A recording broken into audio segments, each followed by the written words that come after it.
un dentiste, à aujourd'hui une entreprise où justement on espère être parmi les 10 prochaines entreprises d'Internet avec une ambition forte de changer le monde, de simplifier le quotidien des personnes et de participer justement à cette transformation d'Internet que je vais présenter.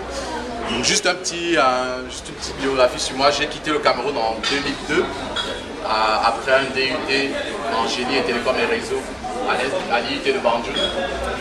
J'ai eu la chance d'avoir une bourse d'études qui me permettait d'aller faire une année d'études de licence à Paris 13. Donc à Paris 13, on a eu l'opportunité de faire une école d'ingénieur. Donc la licence est transformée plutôt en une école d'ingénieur, 3 ans d'école d'ingénieur en télécom, option informatique.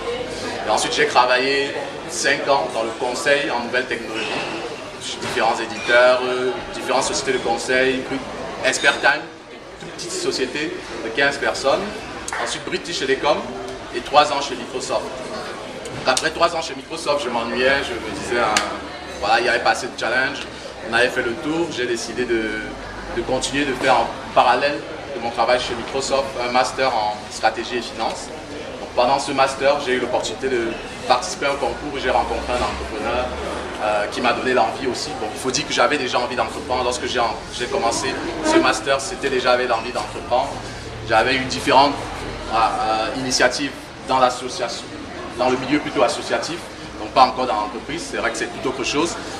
Et donc avec Microsoft, après cet événement qui était le prix national de la stratégie, où j'ai justement eu l'occasion d'accompagner un entrepreneur qui était en train de changer sa stratégie, ça m'a motivé. L'idée du dispo est venue d'un besoin personnel, je voulais aller chez un dentiste. Et en France, c'est un peu compliqué. Lorsqu'on est à Paris, on veut prendre rendez-vous, on doit décrocher son téléphone. Et j'ai passé 15 coups de fil pour avoir finalement un rendez-vous à la date qui me convenait. Et là, le déclic est venu. Et je me suis dit, il y avait peut-être quelque chose à faire. Puisque lorsqu'on regarde dans la vie, on pense que ce soit dans les restaurants, que ce soit pour acheter son ticket de cinéma, on doit faire la queue. Donc différentes choses, je me suis dit, il y a quelque chose à faire. Peut-être simplifier avec toute la technologie qu'on a aujourd'hui. Ce serait quand même simple de pouvoir signaler à une personne quand est-ce que vous êtes disponible sans avoir besoin de décrocher le téléphone et avoir l'attente. Et c'est de là qu'est née l'idée Dispo. Donc j'ai décidé je suis passé par un incubateur.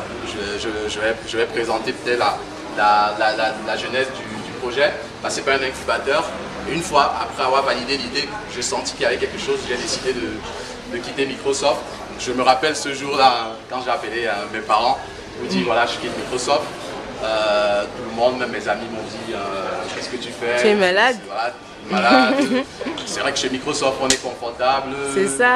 Voiture de fonction, un bon salaire. Et c'était une entreprise où je voulais travailler parce que j'étais vraiment passionné des technologies Microsoft. Et quand j'étais arrivé là, c'était une entreprise qui me plaisait. Mais j'avais envie de changer et je me suis dit, il n'y a rien à perdre de toute façon. Qu'est-ce que je perds? Mieux vaut essayer. Et même si ça ne réussit pas, l'expérience entrepreneuriale est tellement enrichissante que je pense qu'au concret, ce sera un accélérateur de carrière.